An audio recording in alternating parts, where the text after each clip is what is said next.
میں دعوت سخن دیتا ہوں ڈاکٹر رابعہ سرفراز صاحبہ کو، جو آج کل government college for women university Faisal آباد میں صدر شعبہ اردو ہیں۔ ڈاکٹر رابعہ سرفراز صاحبہ گفتگو فرمائیں گے۔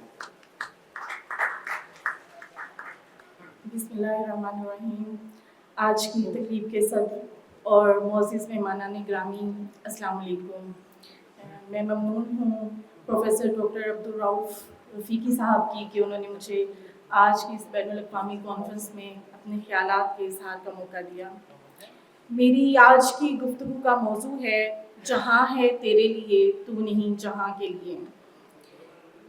اقبال کی شاعری کا محور و مرکز انسان ہے، انسان جو بے شمار اہلیتوں اور قابلیتوں کا مالک ہے، جسے اس کائنات میں ایک بیکار شے کی طرح نہیں پھینکا گیا، بلکہ اسے اتنی طاقت اور قوت عطا کی گئی ہے کہ وہ ایک وسیع تر دنیا تشکیل کر سکتا ہے، کائنات میں مسرت اور ندرت فکر کے سرچشمے دریافت کر سکتا ہے، اور چونکہ قرآن کے مطابق اللہ نے اپنی روح انسان میں پھونکی ہے، بلندیوں کی طرف لپکتی ہوئی روح، اس لیے انسان کے اختیار میں ہے کہ وہ کائنات کو اپنے مقاصد کے مطابق ڈھالنے کی خاطر جرأت مندانہ اقدام اٹھانے کے لیے تیار ہے۔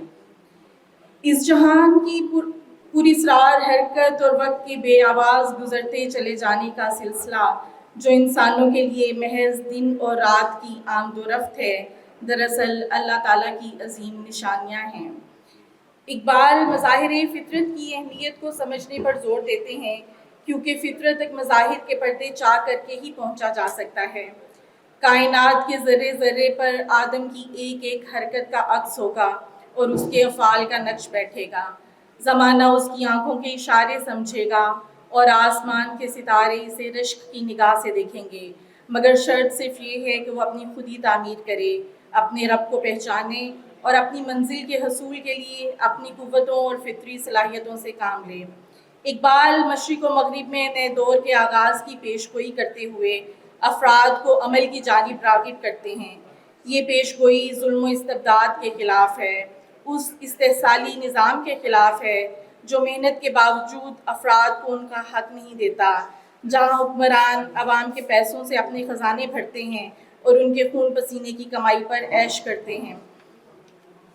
اٹھ کے اب بزم جہاں کا اور ہی انداز ہے، اٹھ کے اب بزم جہاں کا اور ہی انداز ہے، مشرق و مغرب میں تیرے دور کا آغاز ہے۔ زندگی کو سود و زیاں کے اندیشوں سے برتر قرار دیتے ہوئے اسے جاوداں، پہم دماں اور ہر دم جواں کہنے والا شاعر اپنی دنیا آپ پیدا کرنے کی تلقین کرتا ہے۔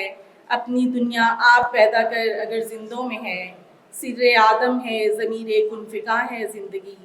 حصول منزل کے لیے ایسا دل درکار ہے جس میں مرنے کی تڑپ ہو اور وہ اپنے مقاصد کے لیے بڑی سے بڑی قربانی سے بھی دریغ نہ کرے، جو اپنی صلاحیتوں سے بھی آشنا ہو اور زندگی کی پوشیدہ قوتوں کو منظر عام پر لانے کا حوصلہ بھی رکھتا ہو، جسے ادراک ہو کہ کوئی بھی منزل انتھک محنت اور جد و جہد کے بغیر قریب نہیں آتی، جو زندگی کے مختلف مراحل میں ہر امتحان سے گزرنے کا حوصلہ رکھتا ہو۔ دور حاضر کی سب سے بڑی خامی بندہ و آقا کی تمیز ہے، جو فساد آدمیت ہے، اور اگر اس سے اجتناب نہ کیا گیا تو فطرت کا قانون اس فساد کے ذمہ داروں کے لیے سخت تعزیریں تجویز کرتا ہے۔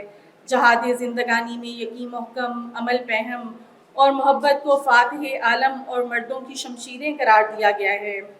اقبال کے مطابق فطرت کی تعزیریں ملکی سطح سے بلند ہو کر بین الاقوامی حوالے سے بھی ہیں، جہاں طاقتور ممالک نے دولت اور اسلحے کے زور پر مسلمانوں کو تقسیم کرنے کی سازشیں شروع کر رکھی ہیں۔ مذہب کی آڑ میں دہشت گردی اور باہمی نفرت کو فروغ دیا جا رہا ہے۔ میڈیا پر منفی پروپیگنڈے کے ذریعے مسلمان دہشت گرد ہے اور حجاب اور سکارف والی ہر خاتون دہشت گردوں کی ساتھی اور عزت پسند۔ دونوں جہانوں کے مقاصد عشق کی بدولت حاصل ہوتے ہیں۔ اگر انسان ہمت والا ہو تو راستے کی رکاوٹیں خس و خاشاک کی طرح بہہ جاتی ہیں۔ سارا جہاں تلخ ہے تو عشق مصری کی ڈلی ہے، یعنی عشق نہ ہوتا تو کائنات بے مزہ ہوتی۔ اس کائنات کی دل فریبی عشق کی بدولت ہے، افکار کی گرمی عشق کی تبش کی بدولت ہے۔ مقاصد کے حصول کے لیے اپنے جذبہ عشق کو مضبوط کرنا ضروری ہے، اس کے بغیر زندگی بے فائدہ ہے۔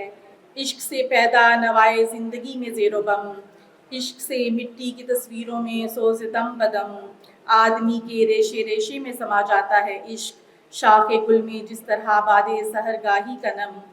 قرآن پاک میں ہے زمین اور آسمان کی پیدائش میں اور رات اور دن کے باری باری آنے میں ان ہوش مندوں کے لیے بہت سی نشانیاں ہیں جو اٹھتے بیٹھتے اور لیٹتے ہر حال میں خدا کو یاد کرتے ہیں اور آسمان و زمین کی ساکھ پر غور کرتے ہیں۔ وہ بے اختیار بول اٹھتے ہیں، پروردگار یہ سب کچھ تو نے فضول اور بے مقصد نہیں بنایا۔ آسمانوں کی گردش اور رات دن کا انقلاب ہمیں غور و فکر کی دعوت دیتا ہے۔ فرد اپنی اصلیت کی پہچان سے زندہ تر ہوتا ہے اور اس کی ہستی صبح کی مانند روشن ہوتی ہے۔